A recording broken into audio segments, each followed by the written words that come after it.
안녕하십니까.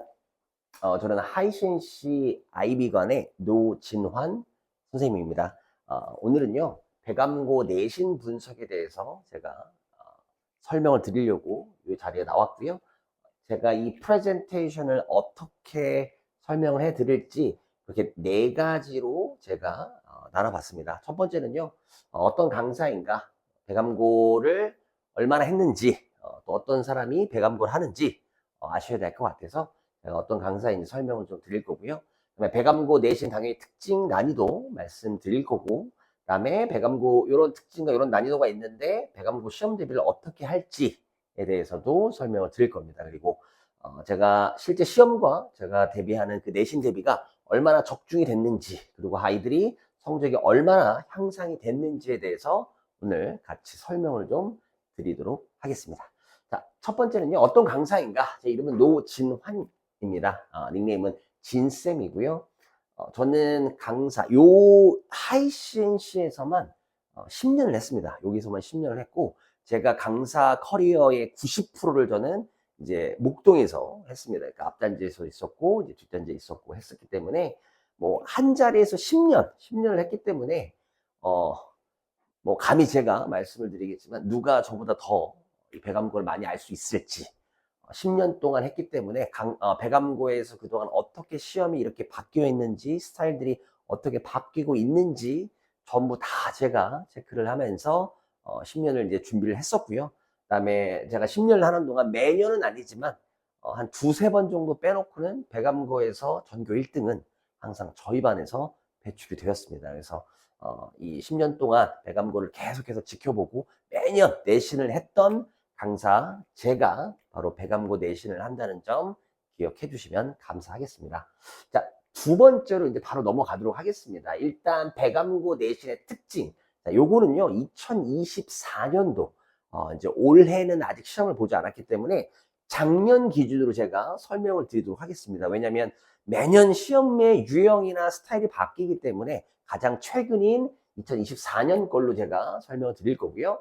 요 내신 특징은 한 가지 시험이 아니라 작년에 1학기 중간 기말, 그다음에 2학기 중간 기말을 전부 다 제가 합산해서 통계를 내서 만든 자료입니다. 일단 객관식은 25문항이고요. 서술형이 이제 6문항입니다. 그래서 50분 동안 31문제를 풀어야 하는데 사실 이게 만만치 않습니다. 시간당 계산을 해봐도 한 문제당 아이들이 풀 수 있는 그 시간이 넉넉하지가 않습니다. 자, 그러면 이 내신, 배감고의 내신은 어떻게 나오는가? 가장 첫 번째로 알아야 될 게 원래 없었는데 이 배감고에서 어휘책을 쓰기 시작했습니다. 어휘책을 쓰기 시작했고요. 능일복화라는 책을 쓰고 있고 어, 총 12문제입니다. 무려 배점이 19점이나 되기 때문에 반드시 잡아야 하는 유형 중에 하나입니다. 배감고 시험 중에서. 심지어 그냥 단순히 단어만 암기해갖고 풀 수가 없어요. 예문, 예시 문장을 반드시 알아야 되기 때문에 요거 준비를 잘 해야 되고요. 그 다음에 두 번째, 이제 요 어휘책은요, 19점인데 뒤쪽에 가면 어휘책 말고 어휘 문제가 따로 나옵니다. 그래서 어휘 문제 플러스 어휘책을 합치면 퍼센테이지가 무려 30%를 차지할 정도로 어, 많이 나오고 있다는 얘기죠. 그래서 어휘 문제가 뭐 비단 그 배감고뿐만 아니라 주변에 있는 모든 고등학교들이 사실은 이제 어휘 문제 굉장히 많이 나오고 있습니다. 그래서 아이들이 어휘력을 굉장히 많이 준비를 해야 할 것 같습니다. 그래서 뭐 어휘 문제뿐만 아니라 어휘책까지 해서 무려 30%를 받고 있고요. 그리고 그 다음으로 배점을 많이 갖고 있는 것이 뭐냐면요. 대입 파악입니다. 이 대입 파악이라는 게 뭐냐면 말 그대로 전반적인 내용을 알아야 되는 주제, 제목, 함축, 빈칸, 내용일치, 요약문 요거를 이제 얘기를 하는 건데 사실 얘네들은 암기를 해서 풀 수 있는 문제가 아니거든요. 왜냐하면 주제 제목은 알아야 되겠죠. 그 내용은 알지만 선생님이 어떤 문장으로 낼지 사실 뭐 문제를 많이 풀어보긴 하겠지만 그걸 알 수가 없죠. 함축은 같은 의미이고요. 그다음에 빈칸 추론, 암기를 해서 풀 수 있는 문제이긴 하지만 변형을 시키면서 그 빈칸에 나올 내용이 뭔지를 알아야 풀 수 있는 문제가 되겠죠. 뭐 내용일치, 요즘 내용일치가 아주 핫합니다. 왜 그러냐면 단어가 너무 어려워요. 아이들이 내용은 알고 있는데 그 선생님이 내용일치, 보기에 1번부터 5번까지 내주는 그 내용일치가 단어를 어렵게 내서 해석을 못하게끔, 이게 맞는 뜻인지 저 말이랑 이게 맞는지 틀린지 알 수가 없는 거죠. 단어를 모르면. 그럼 결국 이 대입 파악도 어휘랑 또 관련이 있다고 보시면 될 것 같습니다. 그리고 가장 모든 학교에서 요즘 많이 출제되고 있는 이 요약문입니다.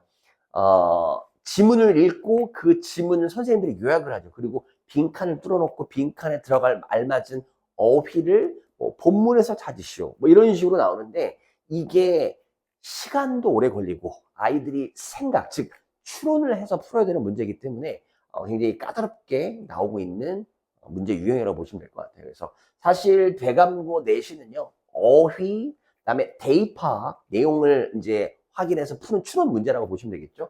얘네들이 거의 다 잡아먹고 있습니다. 굉장히 배점이 크고 이거를 많이 아이들이 공부를 해야 되는 파트이기도 합니다. 세 번째는 어법입니다. 어법 문제가 많이 나오진 않습니다. 많이 나오진 않는데 서술형이나 이 보기에 객관식으로 나오긴 하는데 쉽게가 안 나옵니다. 왜냐하면 모두 고르시오 형태로 나와 있고요. 그 안에 변형도 되어 있기 때문에 배점이 뭐 어휘나 대입학만큼 크진 않지만 제대로 알지 못하면 어법 문제 다 틀리겠죠. 모두 고르시오 가장 아이들이 힘들어하는 겁니다. 왜냐하면 정확하게 모르면 맞을 수가 없기 때문이죠. 그래서 이 어법, 어휘, 대입학 이렇게 있고, 그다음에 뒤로 넘어가면 아까 말씀드린 어휘 문제가 또 있습니다. 그리고 심지어 변형도 시켰어요. 그렇기 때문에 어휘 필수적으로 학생들이, 특히 배감고 학생들은요, 어휘를 필수적으로 잡아야 될 유형 중에 하나이고요. 그다음에 서술형, 이렇게 생으로 영작하는 문제가 많이 나오진 않습니다. 이 서술형에 어법, 어휘, 요약문이 좀 고루고루 나오는 편이고요. 이 말인즉슨 서술형에도 또 어휘가 나오고 어법, 변형, 어휘, 아까 요약문, 대입학 다 연관되어 있다고 보시면 될 것 같아요. 단순히 그냥 암기만 해서 푸는 그런 영작 문제가 많이 나오진 않고 있습니다. 자, 기타로는 뭐 심경, 분위기, 지층 추론 이런 비교적 좀 적은 배점들 문제들이 출제가 되고 있습니다. 뭐 이런 문제들은 이제 뭐 그렇게 어렵진 않지만 당연히 이런 것들도 우리가 대비를 해야 될 것 같습니다. 자, 그러면 배감고 1학년 배감고는 이 시험 준비를 어떻게 해야 될지 제가 키워드로 준비를 좀 해봤습니다. 자세한 건 하나씩 제가 읽으면 설명을 해드릴 건데, 앞에서도 말씀드렸다시피 그 어휘 문제가 너무 많이 나오기 때문에 첫 번째 키워드는요, 어휘를 잡아라입니다. 어휘를 잡아라. 당연히 앞에 말씀드린 그 어휘책은요, 제가 내신이 들어가면 5주 동안 계속해서 단어와 시험, 그 다음에 예문 시험을 다 볼 겁니다. 그래서 그 19점 당연히 잡아야 되는 부분이고요. 그 다음에 그거 말고도 어휘 문제가 나오는데, 이 배감고의 어휘 문제는요, 변형을 시킵니다. 변형을 시키는데, 물론 이제 제가 뒤에서 보여드리겠지만 제가 이제 유의어나 반의어도 잡아줄 겁니다. 근데 이제 뭐 100% 제가 내주는 게 다 나오진 않으니까 그런 것들 제가 유의어 반의어도 따로 해줄 거지만, 사실은 요 어휘 문제는 평소 수업이랑 또 관련이 많이 있습니다. 단순히 내신 기간에 4주에서 5주 동안 어휘를 잡는다? 이거는 생각을 좀 다른 쪽으로 생각을 해야 될 부분인 것 같아요. 예전처럼 4주, 5주 안에 내신 어휘를 잡는다? 요거는 요즘은 좀 불가능에 가까운 것 같습니다. 그래서 어휘는 그렇게 제가 대비를 할 거고, 첫 번째는 어휘책을 계속해서 단어 예문부터 시작해가지고 어휘책을 5주 동안 계속해서 돌릴 거고, 두 번째는 평소에도 단어 시험, 어휘 시험을 계속해서 제가 페일하면 남아서 보고, 제시 문자 안 보면 경고 주고 막 이런 식으로 해서 결국엔 단어 시험을 봐야 되거든요. 저희 정규 수업 때는. 그렇기 때문에 그렇게 평상시에 어휘를 잡을 거고요. 세 번째는 제가 이제 유의어 반의어를 찝어가지고 설명을 해줄 겁니다. 두 번째, 대입학. 아까 말씀드린 대입학, 이 내용을 파악하고 추론해야 되는 문제들이 있습니다. 주제 제목, 내용을 하는데 주제 제목을 틀린다. 이 내용을 정확히 모르는 걸 수도 있습니다. 아니면 둘 중에 하나, 이 주제나 제목 문제는 둘 중에 하나에서 보통 학생들이 헷갈려 하거든요. 그래서 이 둘 중에 하나를 풀 수 있는 방법들, 그리고 대입학 문제는요, 양으로 승부를 해야 됩니다. 문제를 많이 풀어봐야 주제 제목 문제를 그 보기가 다른 주제 제목 문제들을 많이 풀어봐야 요렇게도 주제가 될 수 있고 요렇게도 제목이 될 수 있구나. 또 요약문도 요렇게도 어휘를 잡을 수 있고 저렇게도 어휘를 잡을 수 있구나. 요렇게 대입 파악은요 양으로 충분합니다. 한마디로 굉장히 빡세게 내신 기간 동안에 아이들이 변형 문제를 많이 풀린다고 보시면 될 것 같아요. 자, 세 번째는요 변형을 대비하라. 뭐 요즘 트렌드는 대부분의 학교들이 어휘나 어법, 사실 어휘, 어법이 굉장히 많이 변형이 돼서 나오고 있습니다. 뭐 빈칸 추론도 마찬가지겠지만 변형을 굉장히 많이 시키기 때문에 첫 번째 어법에 대한 변형은 저는 이제 정규 수업 시간에 아이들한테 이렇게 얘기를 합니다. 맞는 것도 이유를 달아라. 그러니까 어떤 문법이 쓰여서 맞았는지 이유를 달고 모르는 건 질문. 요거는 강제 의무 질문입니다. 질문 안 하면 그날 10시까지 남아서 자습을 하거나 아니면 뭐 다른 그런 페널티들이 있습니다. 그래서 아이들이 질문을 하는 걸 보면 아이들의 문법 수준을 알 수가 있어요. 수업 시간에 했던 거 기본적인 거를 계속 물어보는 아이들이 있는가 반면에 굉장히 날카롭게 질문을 하는 아이들이 있습니다. 그래서 그런 것들을 제가 캐치해서 요 학생은 요 정도 수준, 요 학생은 이만큼의 수준이구나라는 걸 제가 학생별로 파악도 하고 그 다음에 그렇게 변형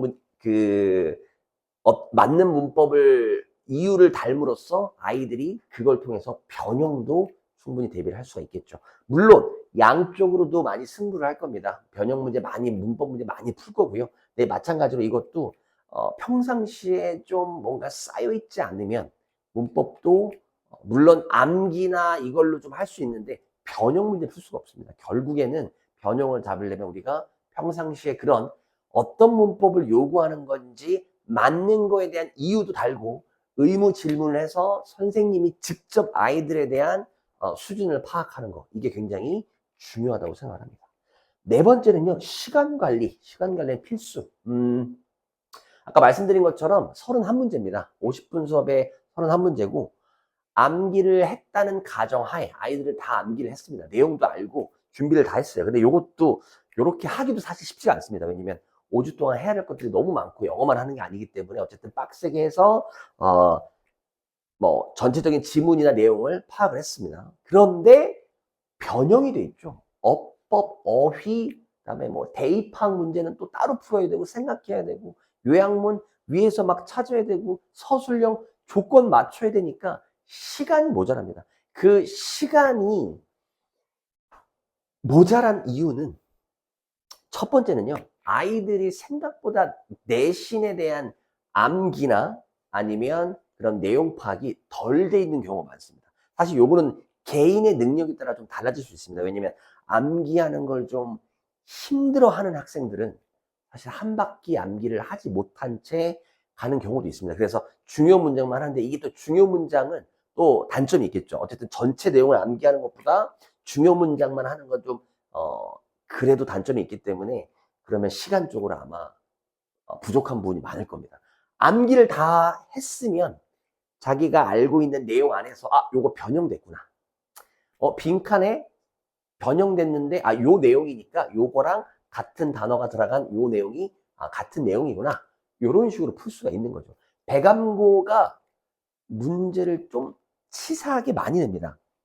원문에는요 people이라고 돼 있어서 복수동사 were가 와야 되는데 선생님이 변형 문제를 어떻게 쓰셨냐면 동사에는 were를 그대로 썼는데 앞에 people을 person으로 바꿔버렸어요.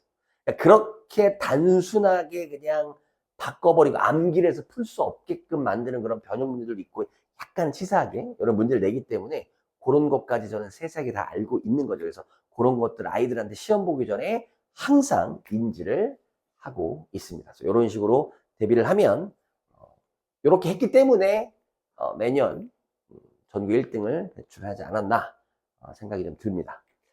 자, 내신 적중 사례입니다.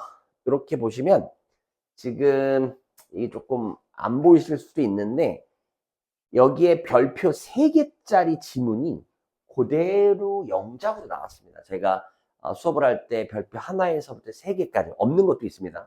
3개짜리는 무조건 문법이 들어가고 나오기 굉장히 좋은 애들이거든요. 그래서 이렇게 별표 3개짜리 했던 것들이 그대로 나오게 됐고요. 여기서 이제 단어, 제가 아까 말씀드린 게 이 overstate라는 단어가 과장하다라는 단어입니다. 근데 이게 제가 유의어를 써주면서 여기에 exaggerate, 요 단어를 썼는데 요게 바뀌어서 그대로 똑같이 나왔습니다. 여기 단어로 나왔기 때문에 이렇게 제가 찝어준 단어들까지 하면 당연히 맞출 수밖에 없겠죠. 그래서 이렇게 정확하게 똑같이 적중까지 했고요. 그 다음에 문법 자리들, 여기 이렇게 surprised, 감정 효용사들, 직접 사람이 느끼는 감정이기 때문에 상태를 나타내는 PP 형태가 와야 되는데 여기 이제 잘못 나왔거든요. 그래서 ing 형태로 나왔고 이렇게 중요한 부분들 별표 치면서 아이들이 찝어주면 당연히 열심히 따라오면 충분히 맞출 수가 있을 것 같습니다. 자, 그리고 마지막으로 한 학생이요 58점을 맞고 저한테 왔습니다. 58점 맞고 그 학부모님께서 제발 잘 부탁드린다 이렇게 58점 맞고 왔는데 그 다음 시험에서 82점을 받았고요. 그 다음 시험에서 결국에 90점을 넘기면서 1등급을 받았습니다. 제가 앞에 말씀드린 계획대로 커리큘럼대로 그리고 가장 중요한 건 그 학생이 제가 하라는 대로 잘 따라왔습니다. 그래서 잘 따라온 것도 사실은 중요하니까 그렇게 합이 잘 맞으면 학생과 제가 합이 잘 맞으면 충분히 1등급 전교 1등 어렵지 않습니다. 배감고 내신은요 열심히 준비를 한 만큼 점수가 또 오를 가능성이 높은 시험이기 때문에 믿고 맡겨주시면 제가 최선을 다해서 배감고를 지도하도록 하겠습니다. 저는 지금까지 하이신시 아이비가 노진환 선생님이었습니다. 감사합니다.